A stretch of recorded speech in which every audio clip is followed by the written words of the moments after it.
less than a 50-50 chance. Yeah, percentage is private. Just remember that. We good, Jake?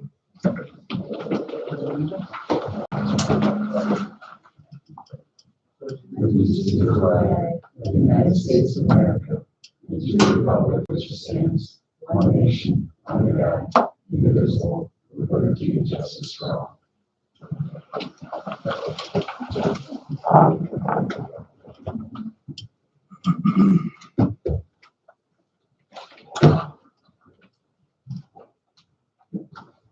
One absent, Jake. I don't know if you can show up or not.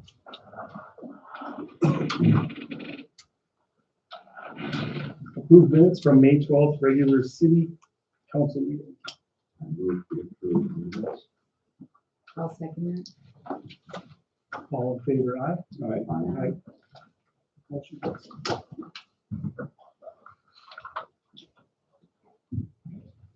Consent agenda. A, approve payments and disbursements. B, approve EMT/EMR hires. C, approve WWTP moisture analyzer. D, declaration of surplus equipment. E, approve setback variance, 608 Winnebago Street South, 607 Winnebago Street South. F, approve lot subdivision, PID 21082300. And G is approved setback variance, 608 North Pine Street. I've got a quick question, Casey, on that lot subdivision. What are they gonna do with that driveway? They're subdividing the driveway out, and they need that for their garage. Yeah, so they would add that parcel and keep it for their current garage in the back. Just dividing it up for tax reasons or something? I think what you get is a group of neighbors there that get along really well. And the two in the south part, they're looking for a little more ground to be able to add addition onto the garages. And the owners themselves have no interest in, I guess, keeping that whole parcel. So just kind of looking to, make good for three people right there out of one lot that's, if you take the driveway part out of it, it makes a smaller lot than you would typically see in R2. So Would they make that lot with the driveway accessible to their new lots? I think the intention there is just for themselves, for their own driveway access to their own garage. Gotcha. And the other properties would have access on the Jackson Street. Kind of currently like their house is faced right now. Okay. The other question I had on consent, on the variance for 608 North Pine, I'm wondering what the planning commission decided. Planning commission was provided the staff report. It's recommended responses to the 7 facts of finding. Creek was provided their I don't want to say it. Rebuttal. Well, recommended what they thought fit appropriate. On the application, we were not provided any kind of special condition. They brought forth one on last Monday night's meeting. The planning commission went with that. Was the planning commission okay with that? With the 5-foot setback? Yes, yeah. Okay. Are we able to get any details? This is something that's similar that we had rejected before. What's different about this one? Correct.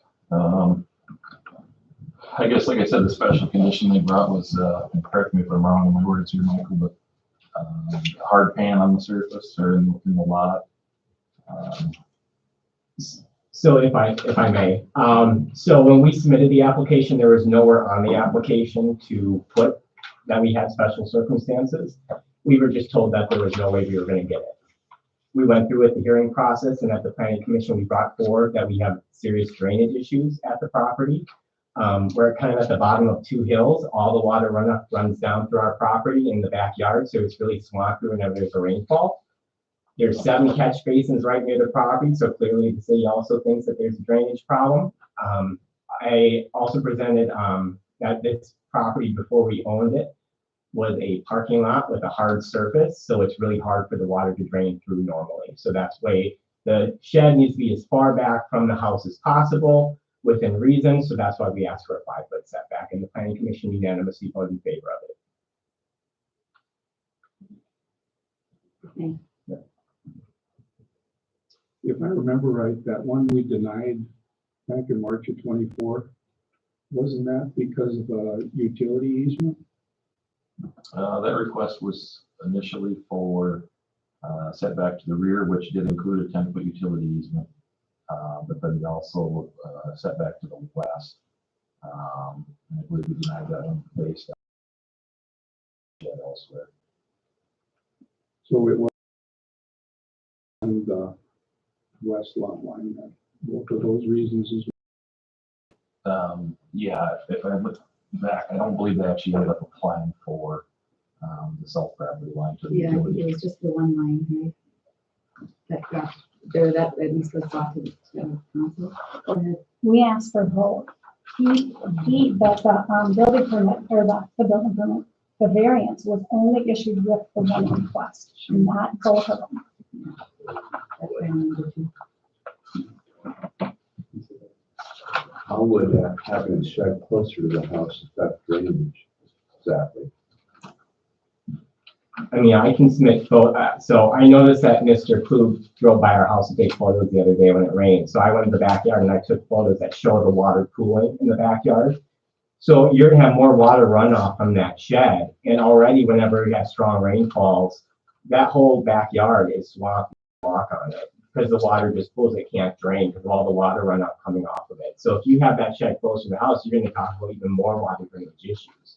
So that's why we're asking for it to be as far back from the house as possible. You remember, behind my house, there is no utility easements on the back line. And there is a storm pipe that goes down through there. And so nobody can build behind it anyway. So the presence of the shed roof increase precipitation in the yard, Well, you're gonna have runoff from the roof of the shed onto the property. surface area would be the same as if there was no shed. Correct. Yeah, but if the more farther you put it ahead, the water still can't get away where some of it's going through the back now. So this shed would obstruct any flow that there is currently if it's closer to the house. Well, if it's close to the house, yeah, it's gonna cause more drainage issues between the house and the shed. So that's why we said we want as far back from the house as possible to alleviate additional drainage issues, which is what we presented to the planning commission and discussed.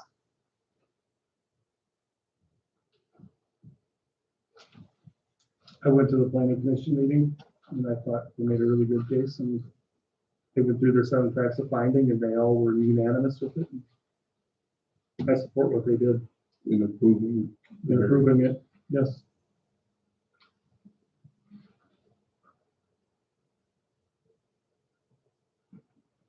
And this would be a utility shed of some kind? A garden shed. Is that gonna be on slant or on runners, or Or in a concrete foundation. it's gonna be poured on concrete? Okay. Floating slant then? Okay. It'd be wider than it is deep, correct? Pardon? Wider than it is deep, more. It'll be 12 feet wide and 10 foot. Yeah.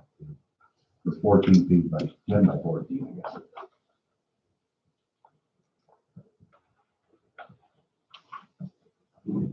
And there is a shed on the south property. On the neighboring property, yes, there's a shed, already past the 10-foot setback, close to the property line. So it'd be in line, more in line with the neighboring shed as well.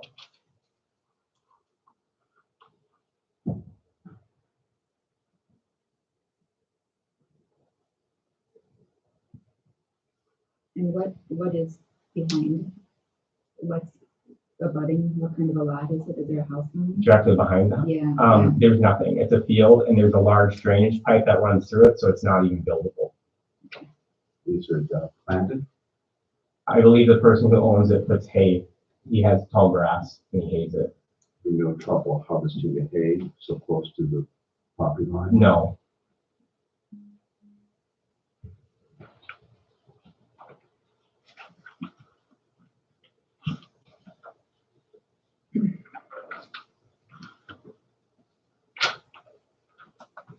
I make a motion to accept the consent agenda.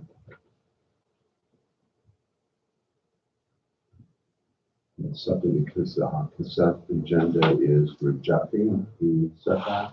No, it says approve. It's approved. It says approve on the consent. Consent agenda. Can we take that off and vote on that separately?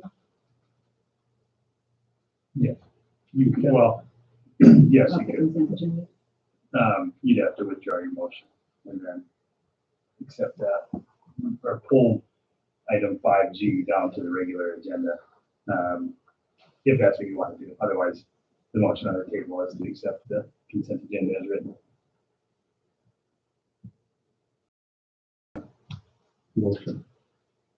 And then we can have discussion. Discussion?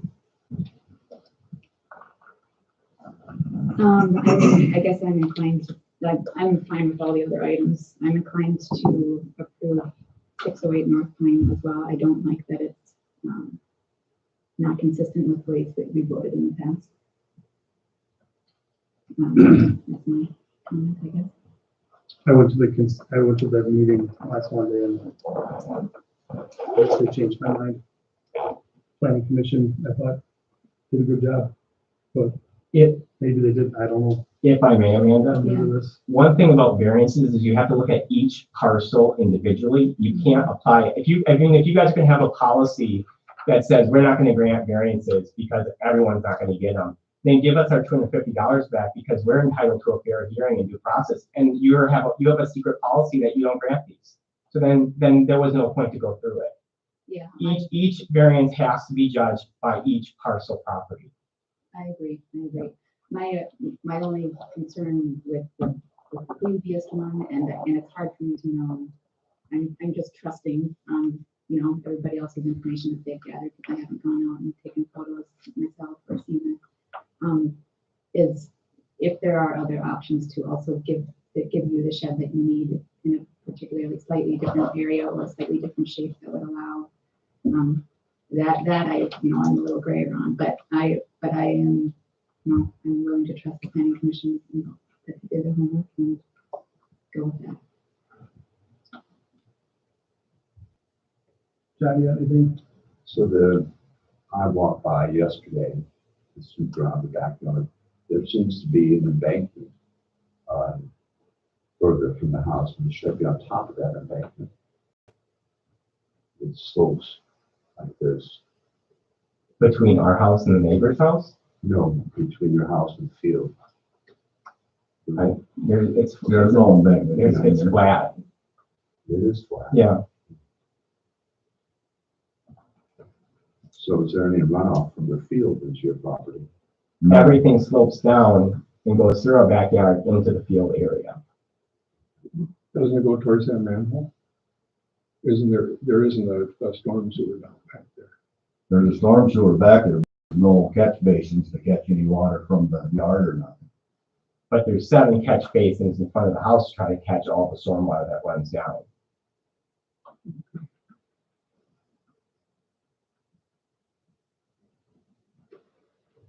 Anybody got anything else? All in favor? Aye? Aye. Aye, so this is approving, correct? Yes. Yes. Opposed, same sign. Motion carries. Public comment?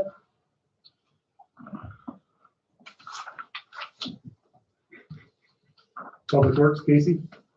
But a few things here, staff's been working on getting the pool up and running here. We had a few extra repairs this year, a lot of tile popped loose out of the floor of the pool itself and some cold joints that had popped loose. We had to do a little concrete patching last week.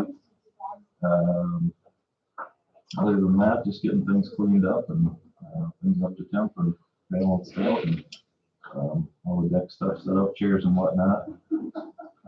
Flower baskets and pots all went out last week, so probably noticed them up and down Main Street.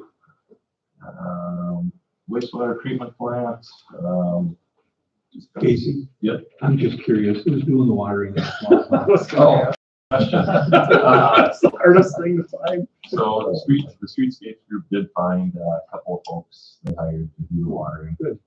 So yeah, they've got Tony Root on Monday through Friday and Nancy Rask on the weekends and holidays. Good job, Casey. So we, It's important. we've got them guys all ready to go. They started last Friday. Yep. Wastewater treatment plant, they're making some progress up there, taking care of a few things that we're, I should say, trying to right a few of the wrongs in the clarifier excavation ditch. Some demo has started on some of the old stuff and then taking the old SBR and starting to rehab that into EQ basins. So a little bit everybody around, landscapers started up there, I think today. Day before there was a little extra work done I didn't see from last week. They are getting a few things done up there. Other than all the normal stuff for the most part. I've got a dumb question, Casey, and you'll straighten me out on this, but why did we have to put the moisture analyzer in consent agenda? Do you have a budget for just to buy things that you need? Or do we have to approve everything? Just hit the purchasing policy. Okay. So there's, and with that one, I think, I want to say that it was $2,800. there's $700 over what I can spend. Gotcha. But with also, with that one too, is, we got an auditor here, so be very careful. He's not taking notes. Is that is something that probably should have been in the budget for the plan. Gosh, this is something you should not have seen it, but it's just, with something like this, then we look at it, we know we need it, we can either put it into the loan and pay interest on it, or bring it here today and just buy it cash, but, I've never had that question before, so that was an interesting one. Never been encouraged to buy more. Well, I maybe understand. we had like 20 grand in our budget for you guys for stuff like this, where you guys just, once you Even get to if the end of that, then you even gotta if come it's a up with, larger- you know. $5,000 item that I put in the budget, it still comes back here. Just because Gotcha. I've built it in, Okay. doesn't give them approval, and they all should know that after all these years. Doesn't give you approval to go ahead. You bring it back, bring the new quote, in case it changed, and he's still, whatever's over his limit, Yep. Jake can approve up to a certain amount. And 2,500. But if it's Gotcha. over that, Okay, it's all still right. got to come back. Thank you for educating me. So that Are you good, Case? Yep. Jake? I got a couple. You might have already seen it, but the new ambulance came, that is in service. So the old one is in the lot, and it was just declared surplus, so we'll get that on min bid very quickly and try to sell that. We did have I think a very, very low offer on it already to use it for training purposes, but we're gonna reject that. I've got later, I'll go over some dates with you for strategic planning ahead, and I got a big list, and getting everybody's schedule to align is gonna be really difficult, so we might as well just go for it. And then last week, the EDA heard two different loan applications, one for rehab at the DeWitt's building and one for a men's salon. Both kind of being considered. The EDA is taking a different route on both and getting more involved with both the applicants to try to get one the support that she needs in the business and that everybody feels comfortable and that give her all the resources that she needs. And the other one, just because that DeWitt's building is a very, very big project. And so we don't understand exactly our footing on that. And then Casey didn't even mention it. We got some work started on that rock at North Park. Oh, yeah, I'm sorry. I saw it was full when I drove through tonight. Yeah, well, we've had, endless text messages and phone calls and a few meetings on site and finally nailed the spot down. And I think Randy Steele's probably down there digging it out as we speak. So they're gonna set their rock tomorrow, and I'm not sure what day he's gonna come back. We're gonna pour basically an octagon sidewalk around it. So you can access all sides. I believe the choice of lighting would be like a down light right off the peak of that shelter, because it's closely located to where it's gonna go. You're happy? Yeah, I think everybody's Good. pretty content. Good location, works well, keeps the site clean. Perfect. Yeah. Easy to mow around. That's all I You're got. good, buddy? New business, A, Southern Minnesota Initiative Foundation, Aaron Johnson. All right, very good.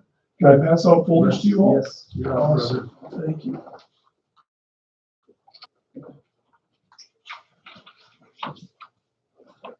Okay. Awesome. Should I approach from just where I'm seated or? Very cool. Thank you so much for having me. It's wonderful to be here today.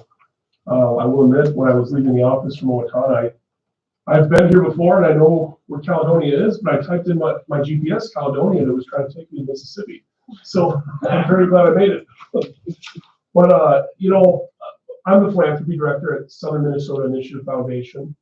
And I'm just here with you. I met with Jake a few months back.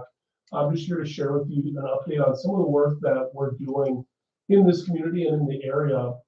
Just share some information so you guys are best equipped so that we can assist the community here as well.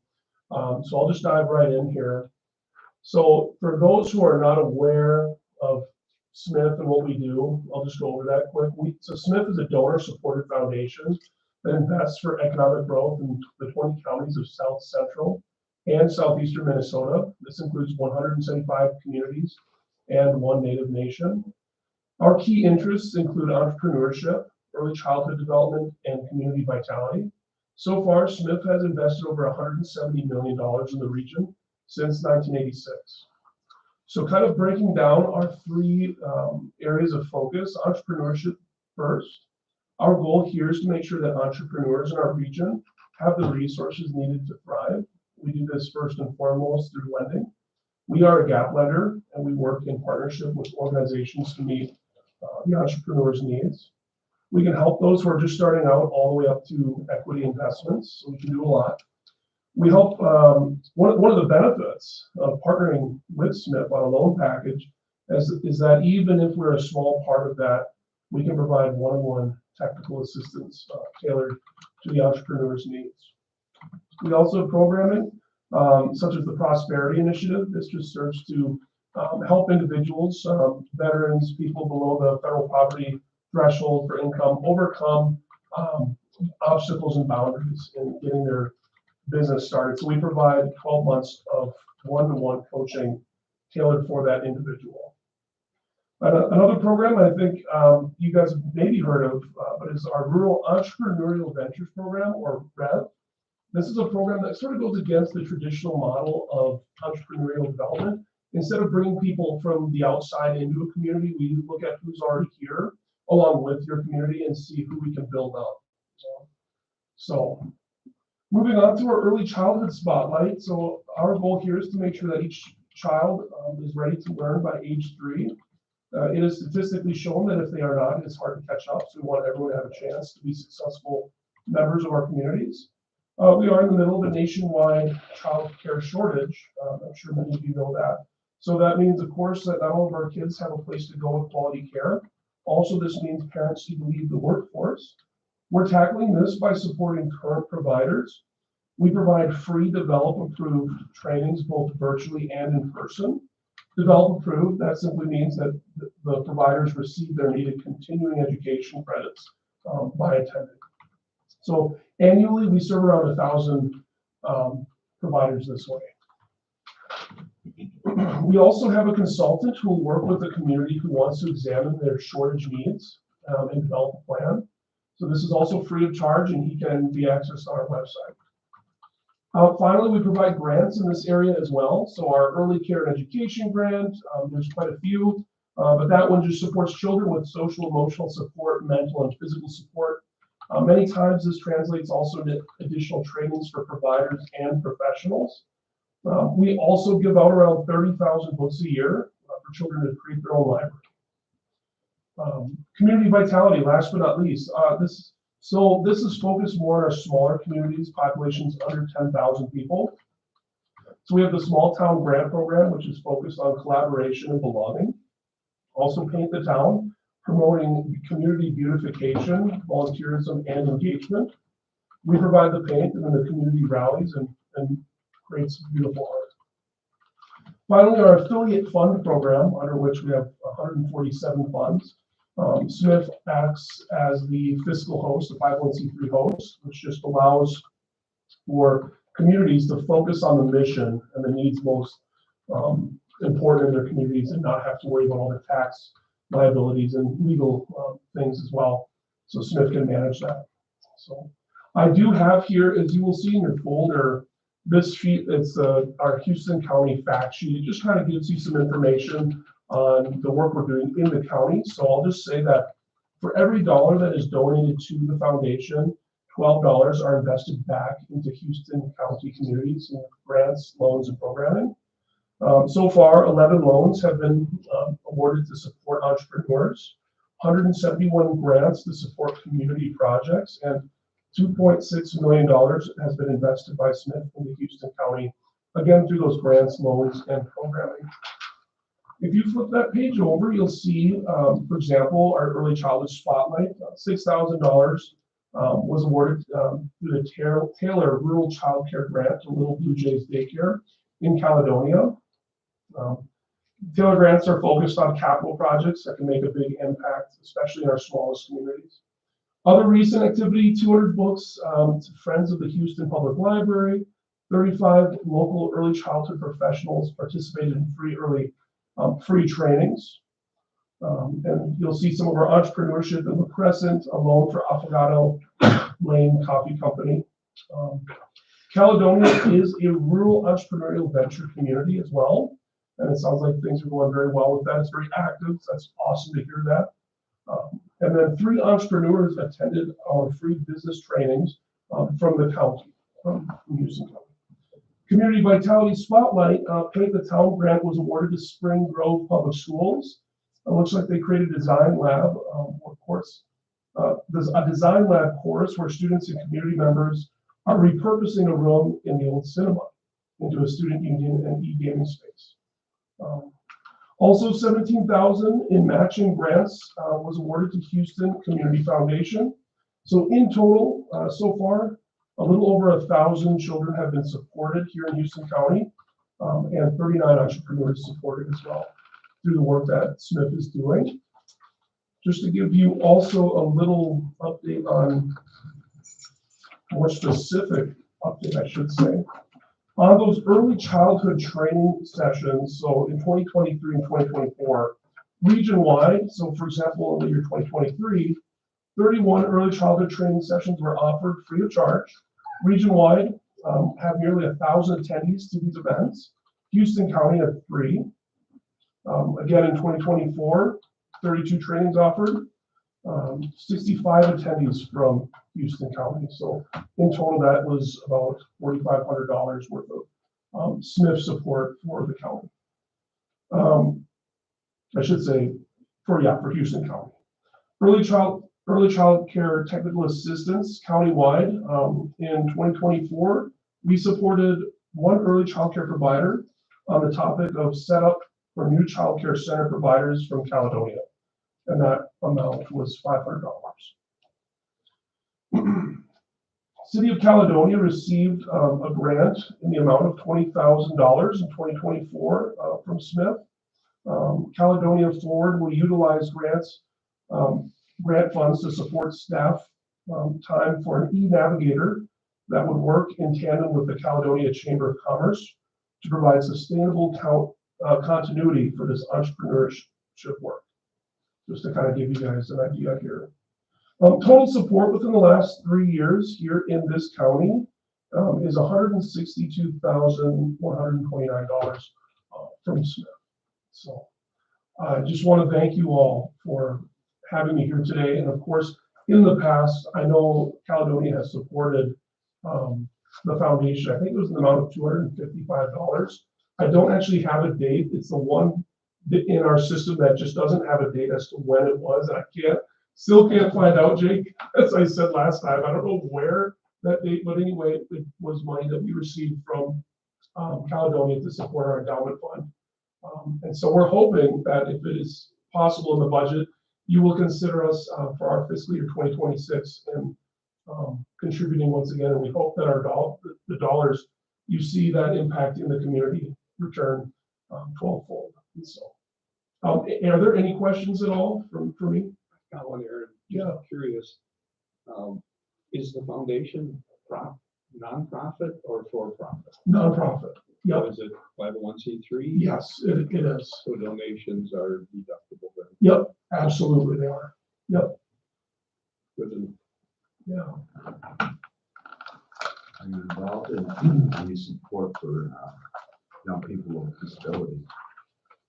Yeah, so our early childhood spotlight definitely touches on topics involving children who are at daycare centers with those disabilities. I don't know the exact coverage of that, but we certainly do address like behavioral discussions of behavioral, I don't want to say problems, but just things that parents and early child care providers are seeing and deal with, and certainly that is one of them. So yes, we do. I don't know the exact details of how that looks and it changes every year, but definitely we have those conversations at our trainings. I've been to 2. And so I think the last one we talked about, for example, biting or things like that, stimulation for children and different ways to give them stimulation so that they're not maybe biting their peer or what have you, things like that. And so. Anybody else got anything? yeah, I just see here, you talk about the Taylor grants. Yeah, Is that just a one-time deal or is he doing that more often? so that will be opening up again, I believe, next year, 2026. Yep, so that will be continuing. And I think that is still something that we see continuing into the future. We sort of take it year by year. Yep. I don't have anything else. Thank you very much, sir. Thank you. Appreciate you Thank you coming so in. much. Yeah. Good to see you guys. 2024 financial audit report. Would you like? Oh, of course, yeah. You want to just hold it?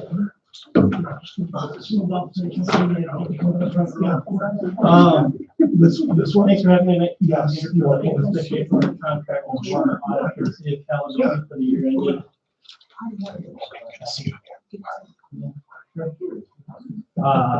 For the city of Caledonia for the year ending December 31st, 2024. Tonight we'll walk through the PowerPoint. Financial statements are also handed out. So if there's any questions about the numbers in the PowerPoint, we can jump into the financial statement. But everything from that audited financial statement gets put into the PowerPoint. It's a little bit easier to present numbers and you can see a little bit more history and trends with those numbers.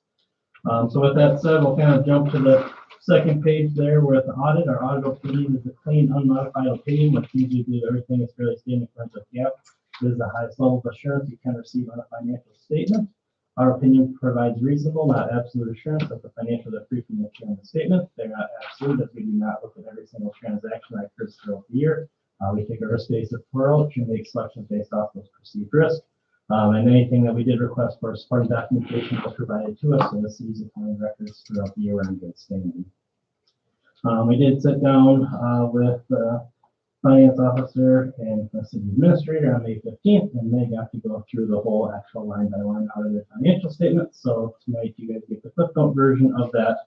And in the first section there in the financial statement is just management discussion analysis, which was updated by the city management and provided to us, and we'll just put it into as part of our financial statement.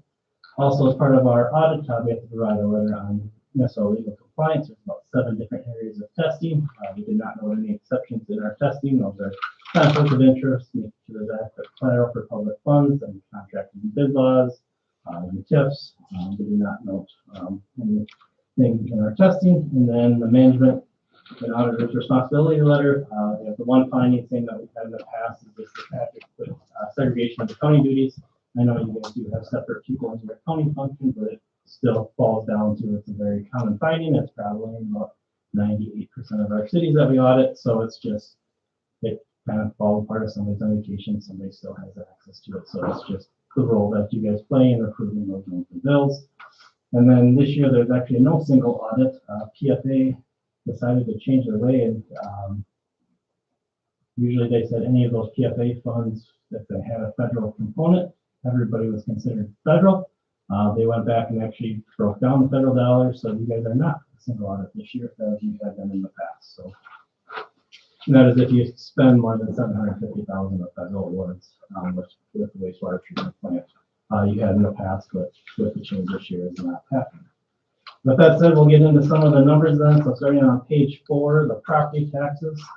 So total property taxes collected, $1,236,000, up about $87,000 from the prior year. This represents about 35% of the governmental revenues coming in. Governmental revenues is going to be coming in the city other than your enterprise funds, the water, sewer fund, electric. So any of those non-funds coming in. Levy was up $1,248,000, so a little bit under levy and collections. We did see a slight increase there in the delinquent, but just under $10,000 there. So the levy over the 10 years is up about $470,000. We'll look at LGA there in a couple slides, which is the other main funding source. On slide 5, then we look at your total tax increment revenues. So last year there was no tax increment. This year was a little bit of a catch up as they're getting certified now.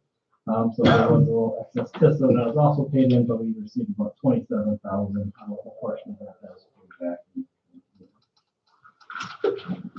As I mentioned on slide 6, then your local government aid or LGA, another main funding source for the city, represents about 34% of the governmental revenues. So heavily funded between property taxes and local government aids, as most cities are. Total this year actually got a bigger increase than you have in the past, up about 118,000 to $1,204,000. Next year they are giving you $1,300 more. So not as big an increase, but over that same kind of time period that I mentioned, the levy is up 470, the LG is up 250,000. So cities had to increase the levy to keep up with the increase in cost of everything costing more. So kind of just a different way on slide 7 kind of puts together some of the numbers that we just talked about. You can see in the gold color there, general property tax levy. The levy used to be the second funding source of LGA was the main funding source through the 2015 through the 2022 year. And then we saw that flip in 23 and then 24, but that gap closed a little bit in 24 as LGA did a bigger increase than they had in the prior years. So. The lighter blue then is the charges for service. That's going to be the ambulance with up about 70,000 in revenues with additional revenues coming in for charges of service. Total revenues for the city governmental funds is about $3,550,000. Prior year was $3,197,000, so about $357,000 in total. Revenues coming in, that includes the $24,000 increase in additional investment. Slide 8 then just kind of shows your LGA and city comparison with property taxes versus levy. So you can see here, most cities, and now including Caledonia, are funded more through levy from LGA, but you guys are still relatively close at that 35 and 34%. So you guys are starting to become less reliant on that local government aid and more reliant. We can see you do receive a large portion compared to some of the cities around you. On slide 10, then we'll get into some of our expenditures. So the orange on top is going to be what's considered capital expenditures, kind of one-time expenditures. The green is going to be operating expenses. So in 2024, the actual operating expenditures are up 28,000. All of that was related to capital purchases for some software upgrades, some computers, and administrative unit. Your actual operating expenditures was down about $200, so relatively flat on your actual operation expenses for the mayor, council, the elections administration, finance, planning, building, and buildings. Slide 11 then gets us into your public safety expenditures. This is the police department, fire department, ambulance, traffic engineering, and animal control. Again, capital outlay is broken up on top. You can see the non-capital expenditures were up about 83,000, primarily due to some personnel costs in ambulance and police department, and then there's also some additional training in the fire department in the current year. The total amount spent was $1,461,000, which is down about $65,000, and there's more capital in the prior year. They purchased a squad, Durango, power cot, motor cot, and then some gear lockers for the fire department. So less capital, so spent less in total, but operating expenditures were up slightly from the prior year. Staying with the public safety expenditures, then we break apart. We have the three main expense categories there with the police, fire, and ambulance. The blue in the first column is gonna be revenues coming in, the orange in the second column is gonna be expenditures. So the police received about 73,000 and police aid and training reimbursements coming in from the state. They spent about 842,000, up about 70,000, 50 of that is related to salaries, and then there's a slight increase in some software as well. The fire expenditures totaled about 197,000. They've got support coming in of the state fire aid that's passed through of about 42,000, the levy of about 93,000, charges of about 64,000. So they net of expenditures, revenues exceeding expenditures by about 20,000 in the fire department. Repairs are down, or expenditures are down slightly in the fire department overall. We saw less in repairs, but more in training. Ambulance revenues coming in 170,000 more than the prior year are coming in revenues. Couple reasons there for ambulance revenues exceeded. They got 106,000 in kind of a one-time state ambulance emergency funded situation of 106,000 was the main reason for the increase there. Ambulance expenditures of that 73,000 before the transfers coming in. So total added about 119,000 to the ambulance fund reserves there. Public Works on slide 13 then. And the capital is segregated out. Expenditures were down in total about 96,000 due to some prior year street work that we've been on that every other year funding when major repairs are needed. The capital purchased in the current year was a John Deere, a loader, and some. Culture and recreation on slide 14, which is the recreation programs, parks, swimming pool, library, and auditorium. Non-capital expenditures increased about 26,000, primarily due to some increase in library salaries, and then there are some repairs to the floor in the auditorium and removal of the floor in the auditorium. And then the capital in 2024 was the pickleball court. So relatively close to the same operating expenditures in 22 as 24. Economic development expenditures on slide 15. Most of these expenditures are related to the EDA special revenue fund and their programming. A small amount of that is related to the tax increments. And on slide 16, this is the areas that we just talked about. They're excluding any of the capital outlay accounts. So you can see the largest expenditure for the city and the function of the city is for public safety. That is expensive to provide those services to the city, spending over 1.4 million in total, installed by Public Works and then Culture and Rec and then General Government and Economic Development. Kind of the same that you've had in the past 2 years following that same type of situation. So total governmental fund expenditures of 2,538,000 compared to 2,568,000. So operating expenditures relatively flat, up about 22,000 year over year. Slide 17 gets us into the budget and actual expenditures. This is just going to be the general fund on this slide 17. So total broke up into 5 categories there. General government was under budget about 30,000 due to some legal and planning and zoning. Public safety under budget. Public works under budget, mostly in the capital and street work. Culture and rec under budget 35,000, and then unallocated is up and over budget slightly due to some excess tip that was paid back with the so total general fund expenditures were under budget 239,000. Total general fund revenues were over budget 121,000. We did about 360,000 better than budget in the general fund before transfers going out. There are 4 other funds that are presented budget to actual expenditures in the financial statement. The ambulance, pretty much right on budget there, over $150. So that's on budget. Their revenues were over budget 170,000, so they increased their fund down to 170,000 in the current year. Fire was slightly over budget due to some additional training reimbursements or training expenses. Revenues were also over budget, so they added about $5,600 to their fund balance. Libraries are slightly over budget there related to some salaries, but again, revenues are gonna be over budget as well. And then the EDA over some professional services. But everything there relatively close to where I thought budget was, so no major surprises. On slide 20, then we get into some of the reserves. So the general fund, one metric that is determining the health of the city's fund balance is you take your unassigned fund balance and divide it by the current year expenditures to get a percentage of how much your reserves are on hand. So right now, your total unassigned fund balance is $1,241,000, which is up about $43,000. Expenditure is just over $2 million. You're at about 60%. I've been rating at 60% the last 40 years. There was 60, 55, 59, 60. So the city has done a good job of controlling their expenditures and building funds for future needs. The state auditor recommendation is 35 to 50% of the minimum fund balance. So you guys are well within that range.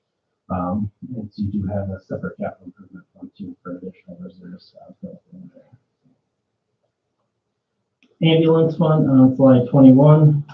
Again, they operated at excess in the current year, added to their fund balance about $118,000.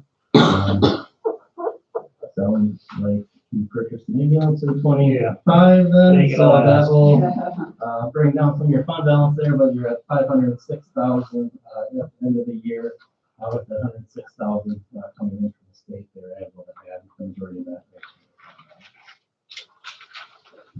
Library fund, operating in excess of about $5,400. Total fund balance there just under $100,000, $196,000. Support primarily through property tax collections of $92,000 and county aid of $46,000. So positive operations in the library fund. EDA fund on slide 23 has about $30,000 and about $2,000 for their fund balance. They can continue to build that in future needs as well. Fire fund was also new in 2020. They have a fund balance of about $56,000. So they added about $20,000 to the fund balance the last couple of years. This year they added $21,000 and we were just over that $56,000.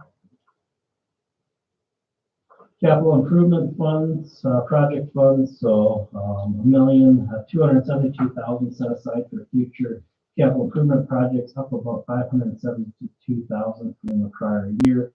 Their cash is sitting at just under $1,100,000. Not the full amount, as they do have some deferred special assessments that are being collected related to some projects that didn't have debt associated to the project, but were still assessed out, and they're going back and replenishing that fund that they built. And they do have some advances to other funds. They've loaned some money to the general fund, water, and sewer. Debt service bonds, there's two general obligation bonds that are being serviced. The 2016 tax abatement, about $785,000 left on that, paid off in 2032. And then the GO 2018 street reconstruction, $760,000 paid off in 2039. On slide 28 then, there are 6 obligations, revenue, and general obligation revenue bonds and notes outstanding. Most of these are also relatively small. The largest one there, the larger one, is 2012 TFA, $759,000 paid off in 2031.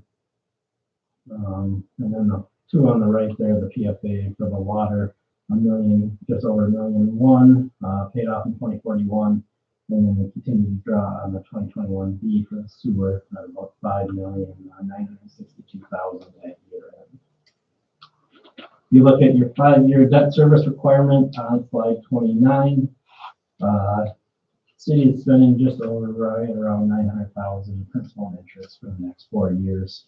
And then in 2028, there's one of the smaller bonds. The 2012 is paid off in the revenue, so we got a slight decrease of just under $900,000. That'll get us into some operational trends for the utility funds. So the water fund, revenues in the green, operating expenses in the gray. On top of that, in the lighter blue is going to be depreciation. Non-operating revenue coming in, and then net income in the black on the far right. So there was not a rate increase. Revenues were actually down slightly, but pretty flat. Usage was down as typical, as if you increase the sewer rate, people use less, as it does actually impact some habits. So in expenditures are down about 17,000 due to some decrease in professional services. There was more work on well 6 in the prior year. So total increase in net position in the water fund, 112,000 before the transfer fee note. So the water fund did have a good operating year and did operate at an excess. So on the next slide, we look at the cash position and bonds outstanding. Total cash there about 856,000, up about 87,000 from the prior year.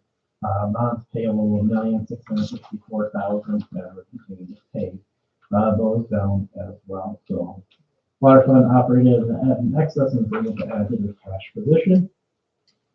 Sewer fund, on slide 33, we see that increase in revenue there due to the rate increase, brought in an additional 107,000 in revenues. Your operating expenditure is down about 46,000, also related to some professional services as well. But the revenues, the green and the black lines are pretty consistent. The way your revenues goes up, your expenditures have actually been able to remain relatively flat throughout the years. So they operated at a positive 482,000 before transfers coming in, and capital growth of $1 million for the wastewater treatment. On the next slide, though, we'll look at your cash. So even with that increase in positive operations, their cash is actually down about 4,000, so actually pretty much break even on your cash basis in the sewer fund. About 935,000 in cash, and then we see the additional debt as we continue to draw down on those bonds. The electric fund, kind of a slight trend, a little bit more in the current year. Since 21, the revenues have been down slightly each year, down about 135,000 in revenues this year. At about 2,815,000 of total revenues. Your actual operating expenditures were down about 60,000, 100,000 of that was related to some power costs, but operated at about 176,000 before the transfers out of the My Energy of the 34,000 and 200,000 of the payment of the taxes. The electric fund is in a very healthy position, cash-wise, sitting at just under 3.5 million, up about 483,000 from the prior year. There is no debt to service in the electric fund, and they also have an advance with the general fund for about 138,000. Electric fund is operating well. Stormwater. Revenues have been flat the last 5 years there. We did see a decrease in our expenditures related to some professional service and repairs, so that was good. Positive change in that position there, about 40,000.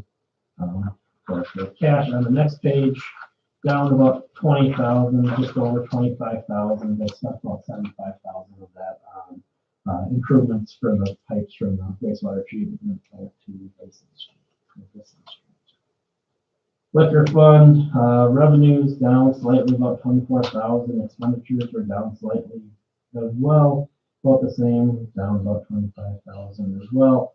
Total operating income in the liquor store, about positive operations of 27,000, 23,000 prior 2 years. So pretty consistent operations coming through from the liquor fund. Slide 40 breaks apart the liquor fund a little bit more through the sales. So you can see the sales being down slightly, but pretty consistent the last 4 years. Cost of sale kind of mimics that same as your gross profit percentage on the rate. They stayed relatively flat, between 23.6 to 23.5 to 23.7. So over the years, you've seen a little decrease in that percentage, but the last 3 years have been relatively consistent on that percentage of gross profit percentage. Then in the liquor fund cash, there's no debt outstanding, about 216,000, up about 35,000. Dump site, last 3 years, no change in operations, no change in revenue, no change in expenses, so that seems to be operating well. And then on slide 43 gets the EDA, the revolving loan fund, total cash balance there of about 190,000. Outstanding loans of 370,000. There's no debt outstanding in the EDA fund. And then the last slide there, the unassigned fund balance, general fund balance in the general fund of $1,241,000, which is about 60% of the general fund expenditures. LGA contributes less governmental revenue than property taxes, but relatively close there at 34 and 35%. The ambulance fire building still has that deficit balance, and there's a whole lot of activity in there. All debt is being paid timely. The water, sewer, dump, electric, snow, and liquor are all generating sufficient cash flow to service outstanding debt and cash reserves.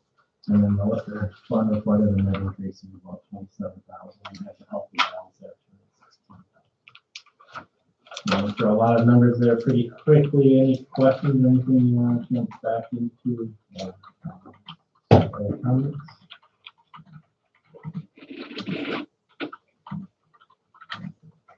Take it home and read it from the Thanks, Stephanie and her team for all the work that they do. Providing us with information, so we appreciate it. Very organized and easy to work with, so. So in short, we're doing pretty well.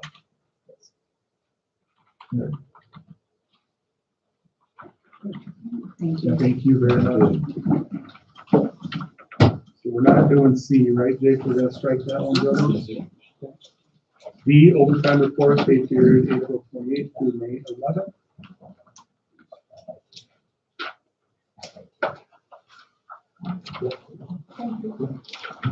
Looks good to me. Yeah, there's only one on there that's not even a routine overtime, and that was the event that Shelley was at with me. Yep.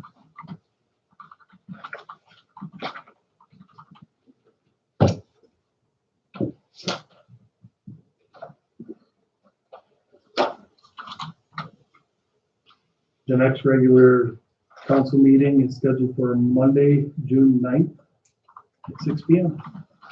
I'll turn the meeting.